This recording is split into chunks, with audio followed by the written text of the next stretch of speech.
Ricardo Mendes, do Rio de Janeiro. Eu queria convidar todo mundo para se levantar, deixar os blocos.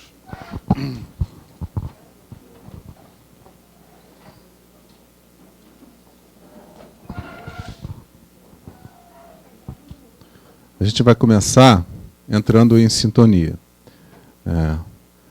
Eu tenho o hábito de botar a mão aqui. Muita gente fica achando às vezes que eu vou ter um ataque do coração, mas não é verdade. Vocês conhecem tem essa conexão USB aqui desse negócio aqui? Então, vamos experimentar botar aqui também, aqui no meio, para a gente entrar em contato com esse lugar aqui, que é um bom lugar, né? É um lugar que nos ajuda a tomar boas decisões, é uma fonte de boas respostas. Então, a gente fecha os olhos um pouquinho, respira.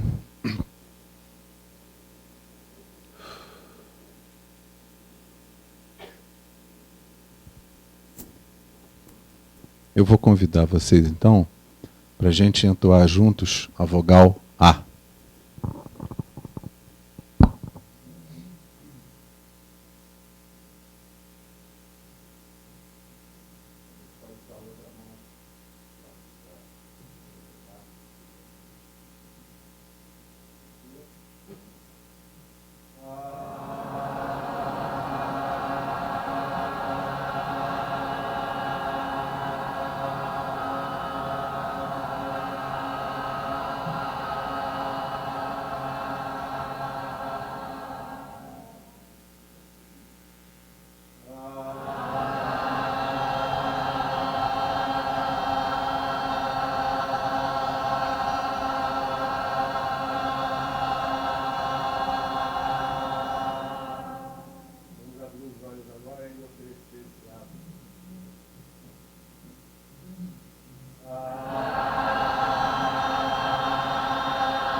Isso faz efeito mesmo. Meu coração estava acelerado, agora acalmou.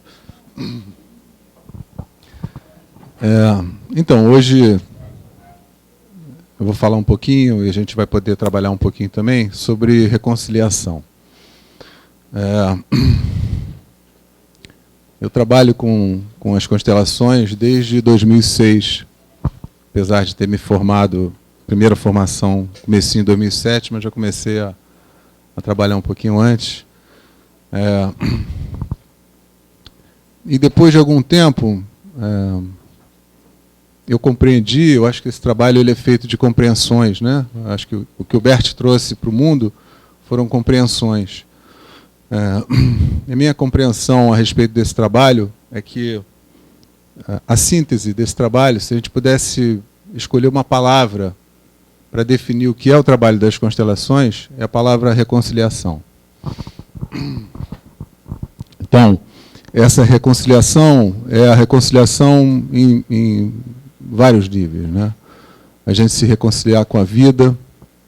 Então, para a gente se reconciliar com a vida, a gente precisa se reconciliar com os nossos ancestrais, né? Com os nossos pais, com os avós, enfim, com toda a linhagem, todo mundo que veio antes.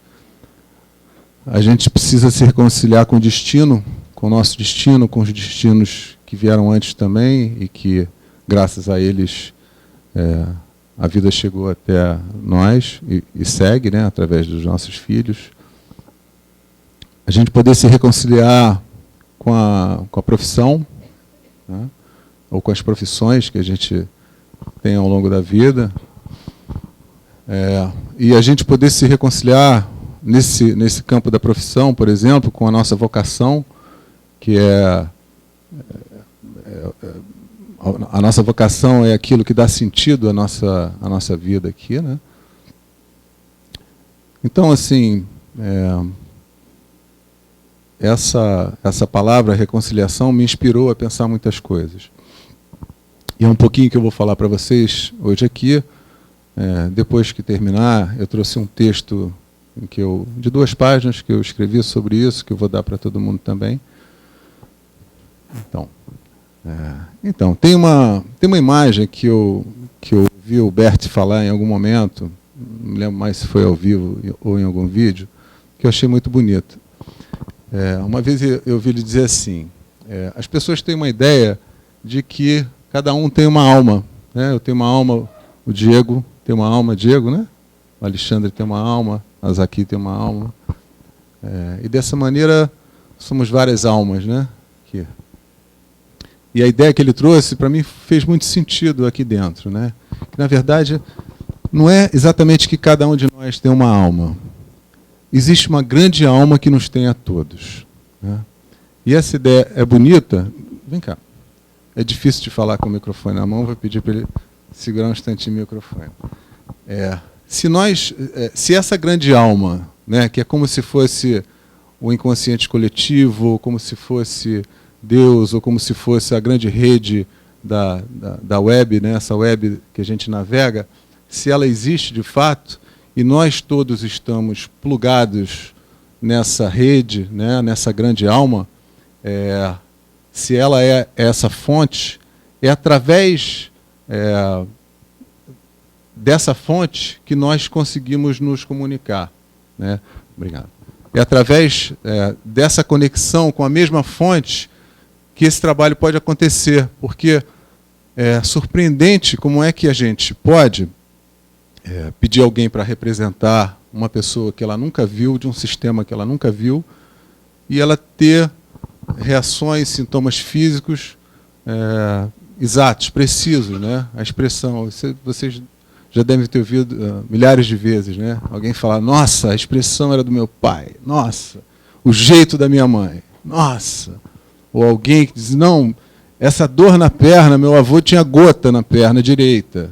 Então, assim, é uma coisa absurda, né?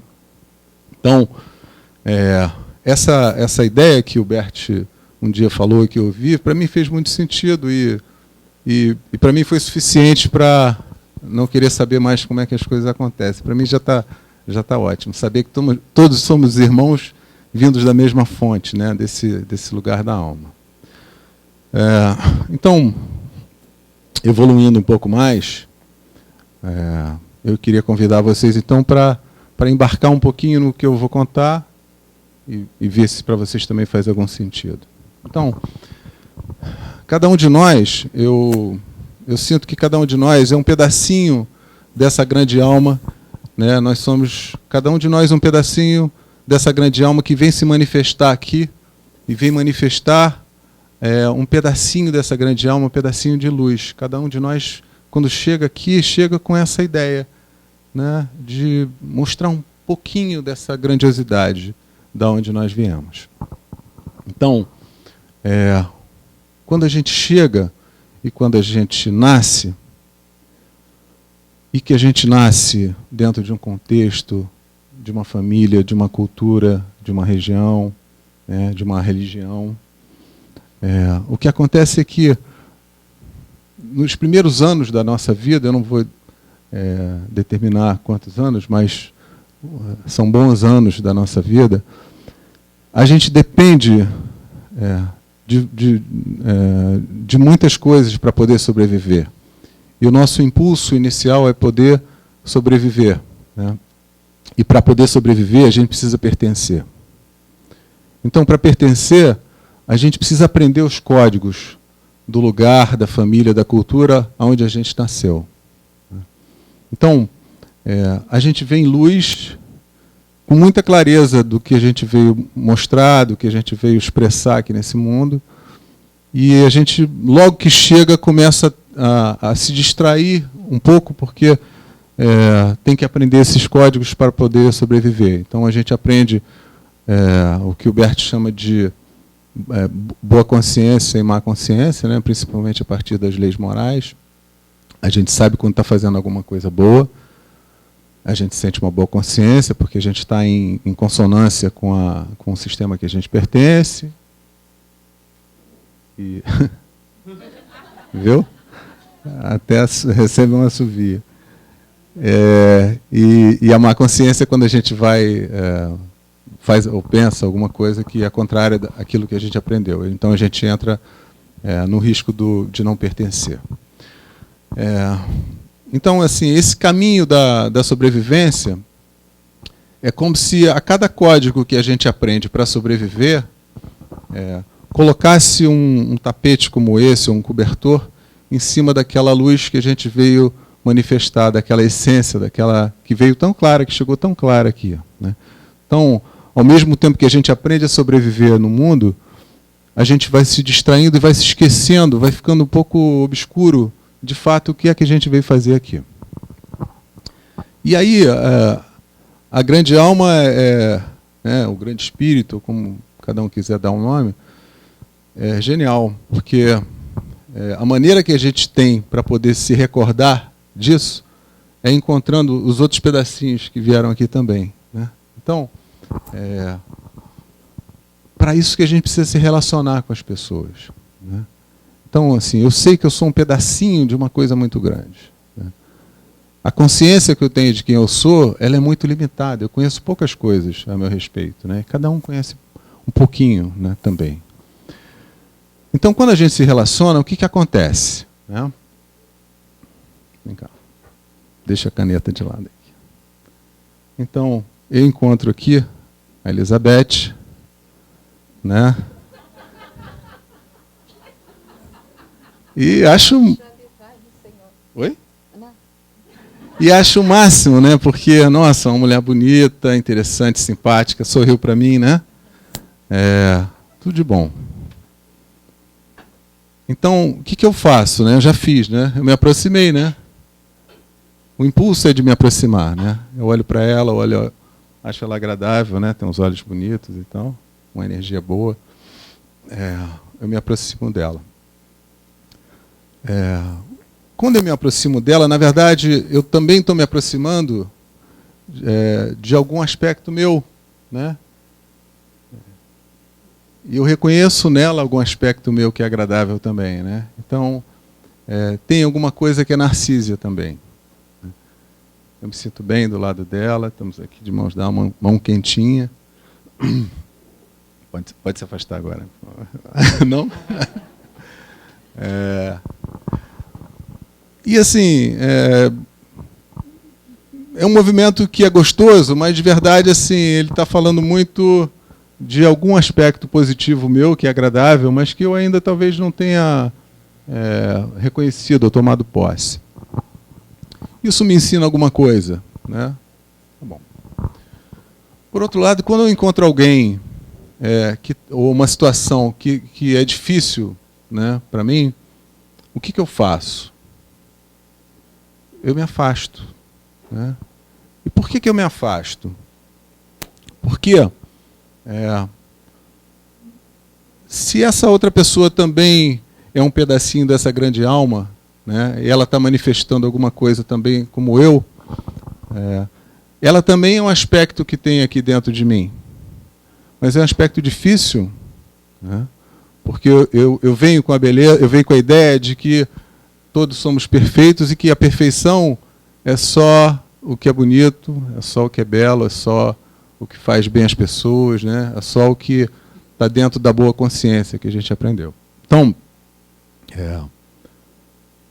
quando eu primeiro me aproximo e me deparo com uma situação, com uma pessoa que é difícil, o meu impulso é me afastar. E esse impulso de me afastar, o efeito que ele faz, para mim, assim, eu preciso encontrar uma distância que seja suficiente onde eu possa suportar. O movimento de afastamento é um movimento de me reequilibrar, né? Então, a gente vê nas constelações, às vezes a gente coloca duas pessoas, e aí ali está muito difícil, uma se afasta da outra, e chega um momento que é possível, então, permanecer naquele mesmo ambiente, até se olhar, mas há uma certa distância. acontece assim, que as situações difíceis que acontecem na nossa vida, ou as pessoas que trazem aspectos difíceis num determinado momento para a nossa vida, elas podem ser vistas como pessoas que trazem coisas ruins, né? Ou podem ser vistas como oportunidade para a gente poder se conhecer e para a gente poder se ampliar mais e conhecer um pouco mais a respeito de nós e dessa grande alma tão rica. Então, quando a gente encontra alguém e a gente simplesmente se afasta, a gente cria uma situação. Vou chamar o Diego aqui para botar o Diego para trabalhar. Argentino, vamos lá. Vem cá, Diego. Então, a gente está aqui, ó, nessa situação, né? Estamos aqui divididos por uma linha, né? Estão olhando para mim aqui. A gente se aproximou por alguma razão e houve algum problema aqui e não, Diego, não quero nada com o Diego. Diego se afasta para lá também, né? Tá bom. Do meu ponto de vista, o que acontece? O que é que está aqui desse lado, né? E o que é que está do lado dele? Desse lado de cá está a inocência, né? Do lado dele está a culpa. Então, se a gente tivesse uma gradação, né, em que aqui estamos os dois no 0, né, e ali no final do tapete estamos no 100, quando a gente tem uma grande dificuldade, a história que eu conto é essa: eu sou 100% inocente e você é 100% culpado. Né? Então, essa distância e essa visão que eu tenho desse acontecimento, ela me ajuda aqui, me ajuda a sobreviver também a esse acontecimento, né? E a poder ir em frente. É algo que eu não posso integrar, é algo que eu não posso admitir, e é algo que eu não posso admitir em mim mesmo. Então, tudo que é de ruim fica para ele e tudo que é de bom fica para mim. Né? Obrigado. Com essa situação, o que eu aprendi? Né? O que eu aprendi sobre mim? Nada, né? Então, se a gente admite que cada situação, cada pessoa difícil que surge na nossa vida é uma oportunidade para a gente poder crescer, para a gente aprender mais sobre nós mesmos, cada vez que eu me coloco na posição de 100% inocente, olhando para alguém 100% culpado, eu estou perdendo uma nova oportunidade. E o que a vida faz é que ela coloca, em seguida, depois de algum tempo, uma situação através de um enredo um pouquinho diferente, mas que vai me colocar, vai me dar a mesma oportunidade para eu poder reviver aquela situação e talvez me colocar num lugar diferente. E o que a gente chama de padrão é a nossa impossibilidade de aproveitar essa oportunidade. Então, vão aparecer 20 Diegos aqui na minha frente, eu vou dizer que eles são 100% culpados, vou para o lugar de 100% inocentes e aquilo vai continuar acontecendo. Então, se a gente fosse usar a linguagem moderna dos videogames, a gente nunca ia para a fase 2, né? A gente ficava sempre na fase 1, né? E não mudava de monstrinho. Quando a gente consegue fazer diferente disso, talvez a gente tenha uma chance de passar para a fase 2. Aí vem novos monstrinhos, novas coisas diferentes, mais poderosos, mas nós também estamos mais conscientes das nossas armas, dos nossos recursos, né? Então, as dificuldades aumentam, mas a gente também está mais qualificado para lidar com isso. Então, assim, quando eu vi a palestra, a vivência de hoje de manhã, da Eliane e da Maria Emília, e depois também a outra palestra que eu vi lá, na outra sala, eu pensei, puxa, a imensa vida, nós estamos falando da mesma coisa, né? Mas cada um fala de um jeitinho diferente. Eu mudei as cadeiras para ficar um pouco diferente aqui, porque no fundo nós estamos falando da mesma coisa. Então, a mesma coisa significa o quê? Enquanto eu não assumo a responsabilidade pela minha vida, isso significa concordar com já o que chegou, do jeito que foi, né, e olho para frente e falo assim, agora é comigo, né, deixa comigo, não é assumir toda a responsabilidade, principalmente quando a gente está falando de relações, né, mas assim, pelo menos a metade a gente precisa dividir, né? Então, o Diego fica ali no meio, eu fico aqui no meio também, olhamos um para o outro, né? Eu reconheço que eu escolhi essa situação com ele, ele reconhece que escolheu essa situação comigo, e daí a gente vai em frente e pode passar para a fase 2. Então, assim, o trabalho de reconciliação, né, que eu acho que a constelação ela faz de uma maneira belíssima, ela oferece essa oportunidade, é fazer com que a gente possa se reconciliar também com a responsabilidade pela nossa vida. E isso é essencial para a gente poder ir mudando de fase e aproveitar esse tempo que a gente está por aqui. Porque senão a gente passa a vida inteira olhando para trás, se queixando dos outros, dizendo que isso foi por causa disso, daquilo, e a vida ela é como uma esteira de aeroporto. Ela vai andando para frente. Queira você estar andando para trás ou não, ela continua andando para frente. Né? Então, assim, se a gente pode aproveitar a esteira e fazer um bom movimento também, né, a gente ganha muito.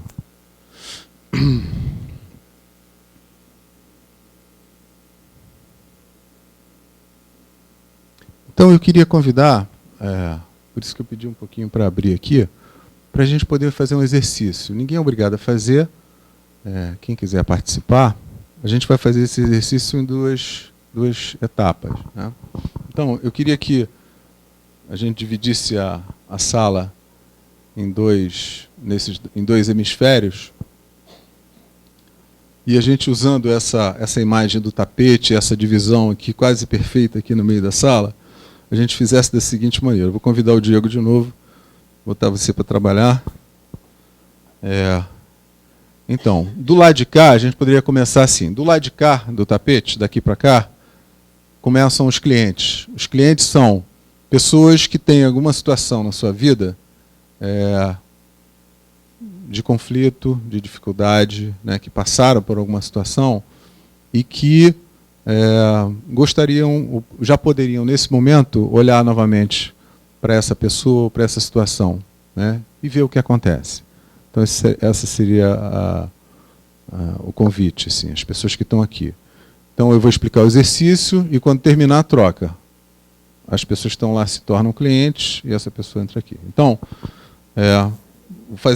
vou fazer o trabalho com o Diego e eu vou começar do extremo. Nós vamos tirar os sapatos. Vamos colocar aqui os sapatos no 0, certo? Um virado para o outro. A gente vai para o lugar do 100% inocente, do 100% culpado. Então, eu sou o cliente, né?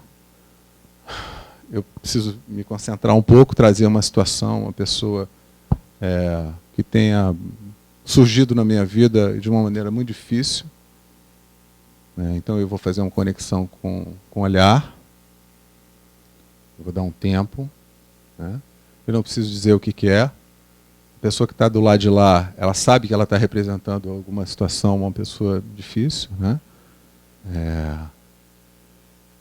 E o exercício é simplesmente olhar e ver se hoje, no dia de hoje, 29 de setembro de 2012, se já é possível eu sair desse lugar de 100% inocência e caminhar um pouquinho, pelo menos, até onde eu posso caminhar. Isso significa reconhecer que o que aconteceu, em algum nível eu escolhi. Né? Em algum nível eu posso já me responsabilizar por isso. E já posso suportar também. Porque muitos acontecimentos que marcam a vida da gente, eles acontecem numa fase da vida, no início da vida principalmente, que a gente não tem estrutura emocional para suportar. Então o que a gente faz é exatamente fechar questão e se afastar porque a gente não consegue lidar. Mas se a gente leva isso ao longo da vida, a gente vai fechando portas e a vida fica muito limitada. Então hoje aqui eu estou propondo, se vocês toparem, fazer um exercício para ver se alguma dessas portas que um dia precisaram ser fechadas, se elas podem se abrir em alguma medida. Vocês topam?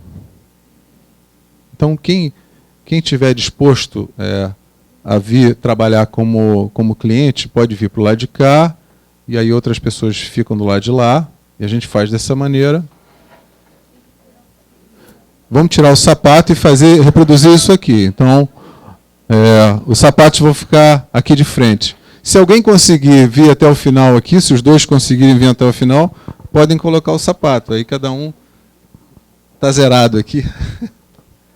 Faz esse encontro. Quem está do lado de cá da sala vai começar como cliente. Quem está do lado de lá, no segundo momento que eu vou avisar, vai ser o cliente então. Vocês escolham um parceiro, quem quiser trabalhar. Tem gente querendo trabalhar aqui. Se tiver alguém querendo trabalhar aqui. Não, para começar nas extremidades. Vamos começar nas extremidades. Todos começam nas extremidades. No lugar, os clientes começam sempre do lugar de máxima inocência. E vocês também, já que eles são completamente inocentes, vocês são absolutamente culpados. Então a gente começa do extremo. Está faltando um aí? Já foi?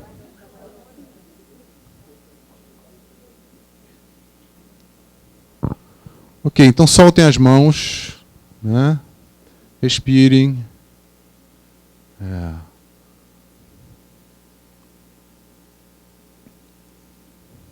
Soltem as manos. Sim. E deem o tempo que for necessário para vocês poderem encontrar essa situação, para vocês poderem se conectar. E quando isso for possível, vocês abram os olhos e vão fazer contato com a pessoa que está fazendo dupla.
à medida que a minha inocência diminui, o que é que acontece dentro de mim?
Eu preciso abrir os olhos.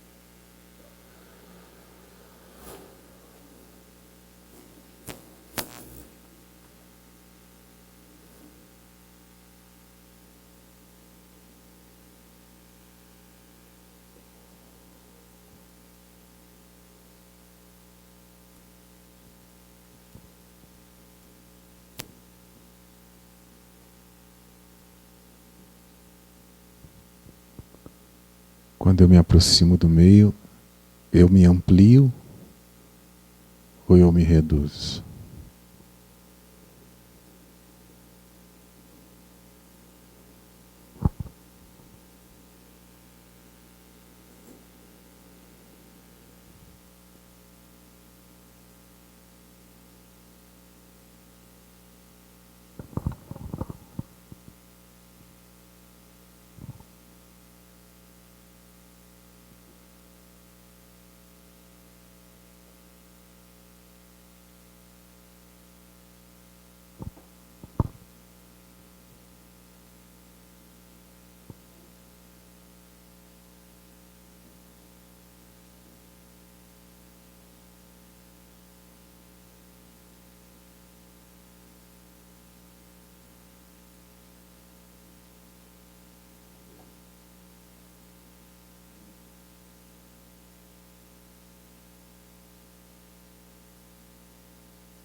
Ok, obrigado. Agradeçam os seus pares. Vamos soltar um pouquinho as pernas, soltar os braços, né? E Não guardem os sapatos, não. Agora vocês vão fazer do outro lado. Eu sugiro que vocês trocam de pares só, mas anda um pouquinho, solta um pouquinho os braços, né? Vamos dar um passinho atrás, quem quiser, para sair desse lugar. Podem permanecer onde vocês estão, só vai mudar, não tem problema. Só vai mudar o lado, senão vai complicar. Se vocês mudarem de parceiros e de lado, permaneçam do lado que vocês estavam. Permaneçam do lado que vocês estavam. Vocês só vão mudar de parceiro e de papel. Vocês vão passar a ser clientes, né? Vou tomar uma aguinha. Você consegue pegar uma aguinha?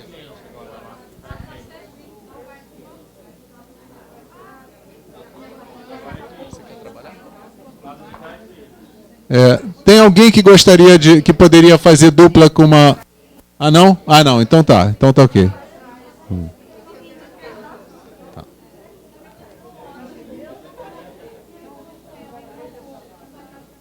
Você manter os olhos abertos.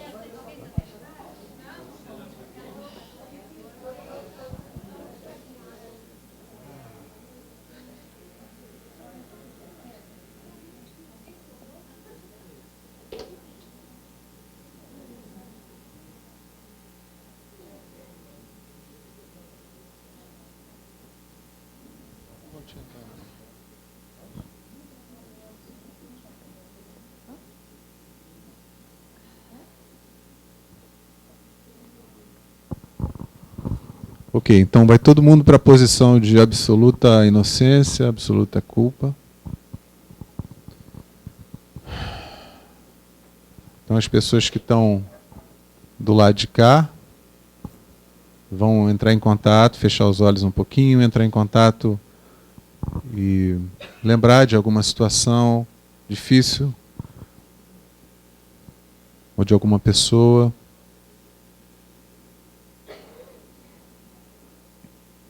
Vou pedir para vocês soltarem as mãos, a gente poder estar aberto para essa vivência. E assim que vocês puderem, vocês vão fazer contato com os olhos e vão seguir o movimento. Ninguém precisa chegar a resultado nenhum, a gente precisa aqui se respeitar. Eu vou até onde eu posso.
Quem sentir que terminou o exercício pode sentar.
Ok. Obrigado.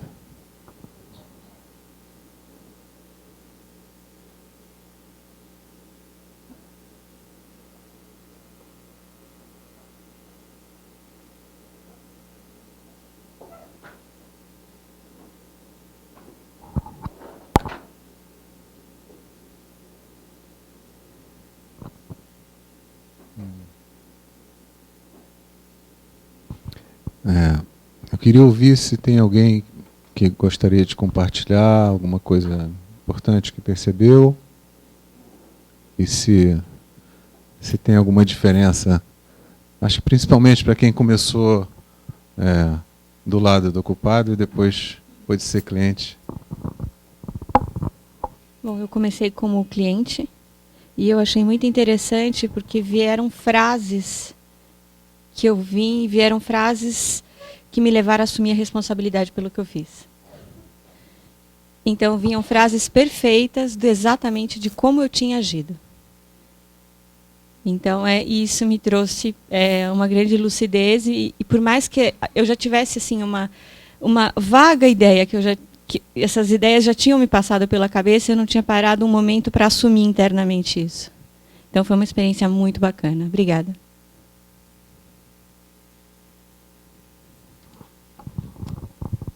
O nosso trabalho ele é abençoado porque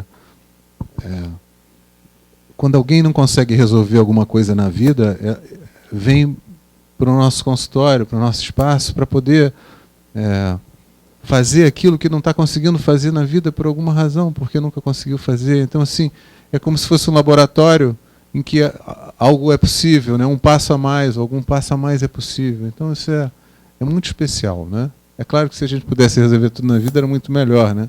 Estaríamos todos desempregados aqui, mas ia ser muito melhor. Bom, primeiro eu comecei como... Quem seria que estava aqui?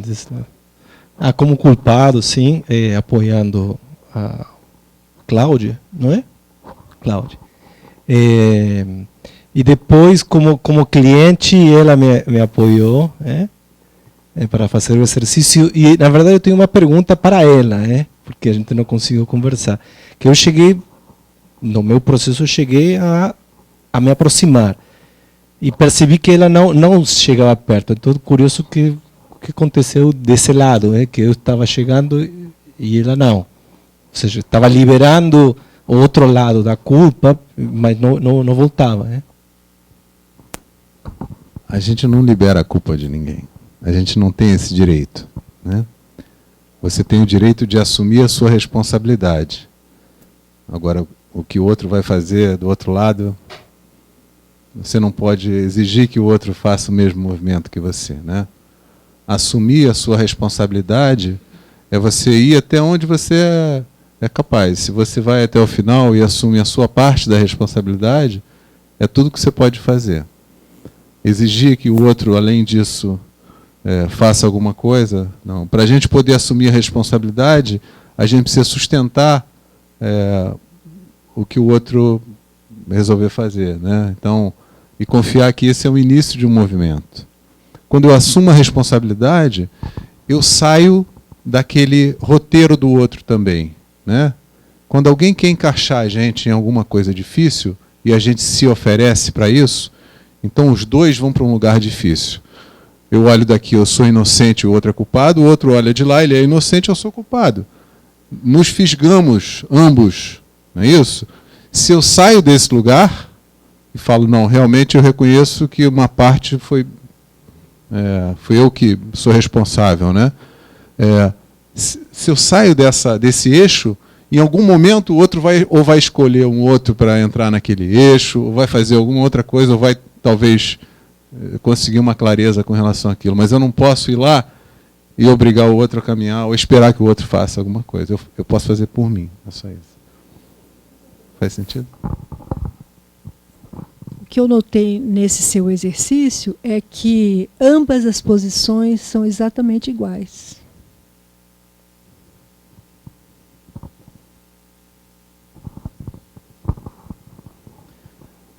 A posição da inocência, ela é uma posição que, num primeiro momento, nos compensa de alguma coisa. Então, um dia um cliente estava dizendo para mim, não, eu era uma pessoa muito pura. Aí veio alguém e me enganou, e eu caí que nem um pato, que nem um bobo. Então, alguém que é puro, está ótimo, mas se ele é enganado, ele vira um bobo, né? E o bobo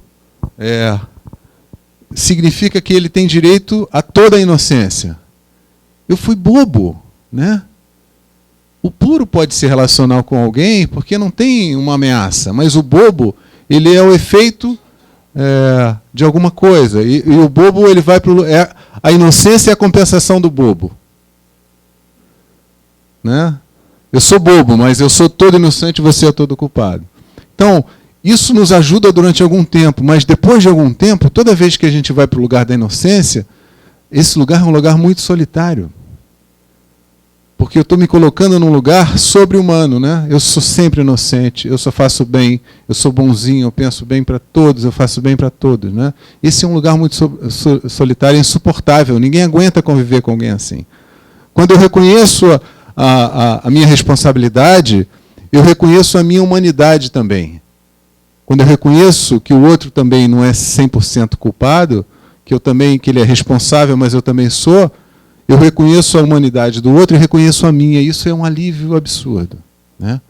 A gente pode... Ai, que bom, né? Posso fazer besteira de vez em quando, que está tudo certo, né? Todo mundo faz, né? Então isso é bom nesse sentido.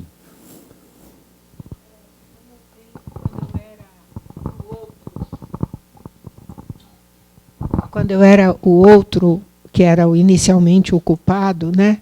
Eu olhava para a pessoa e eu não sentia nada. Era como se eu não sei direito quem é a pessoa e não tenho nenhum sentimento em particular. E aos poucos foi mudando no sentido de que parece que eu comecei a enxergar a pessoa. Ela começou a ter cores, a ter expressões, ter brilho. E aí começou a aparecer algum sentimento de, sei lá, um certo desejo de aproximação.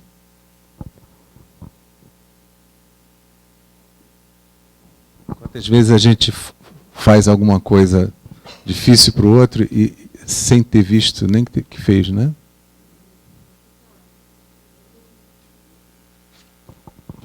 percebido no meu trabalho, assim, que esse lugar da inocência, ele é muito perigoso, porque dá um poder muito grande para a pessoa. Eu tenho visto nas minhas clientes que vira quase que um padrão de comportamento a se estender para todas as relações dela.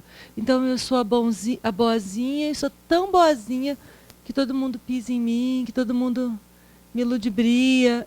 É um lugar que eu acho que é muito perigoso. E eu tenho visto colegas, assim, na faculdade, ainda estou estudando, que já tem isso como profissional, já tem um olhar profissional, que eu acho mais perigoso ainda. Né?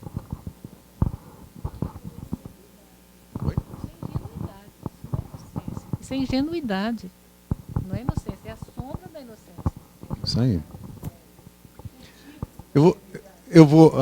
A Vera me avisou que está no final. Eu vou contar duas histórias rápidas. Uma é uma piada que fala do bonzinho. Não sei se vocês conhecem, do bom e do mal, né?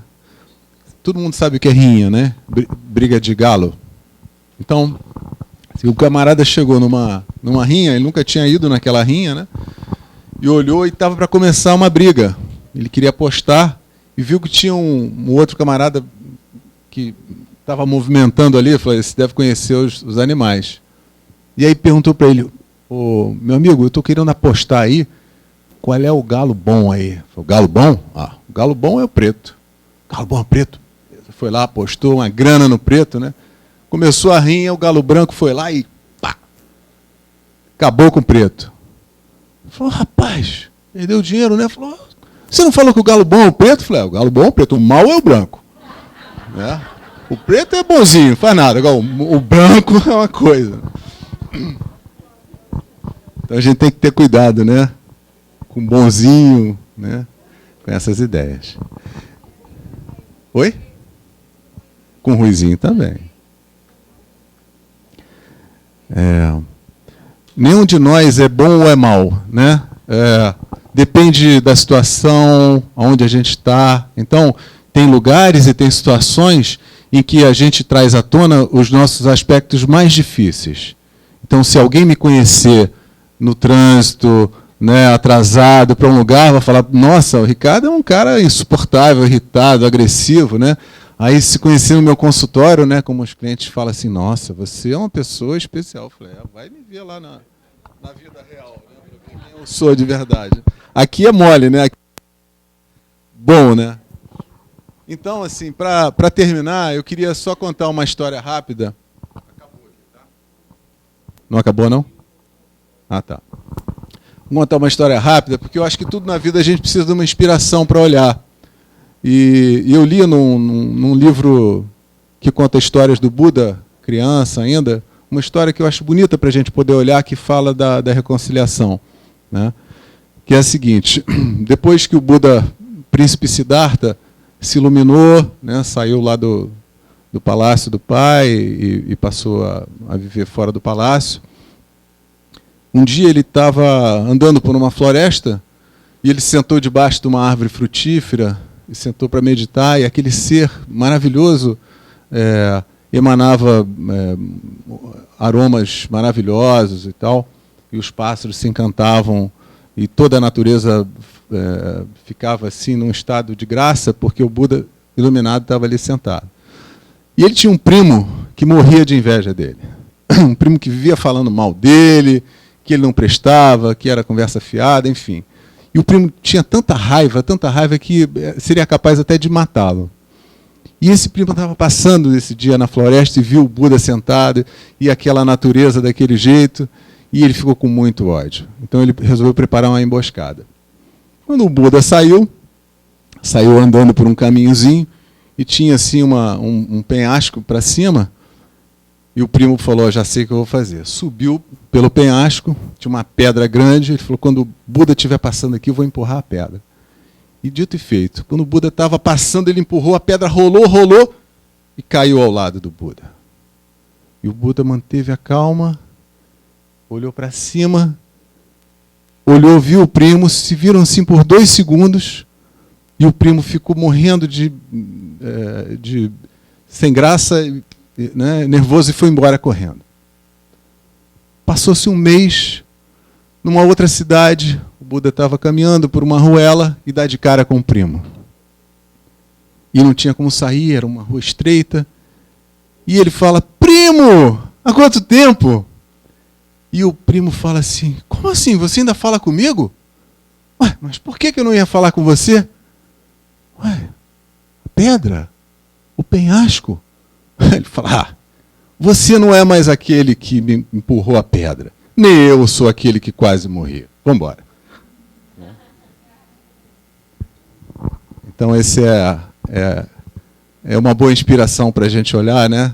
Quem sabe a gente se aproxima dessa possibilidade de manter as coisas no presente, deixar o passado ir. É isso. Tá bom? Muito obrigado.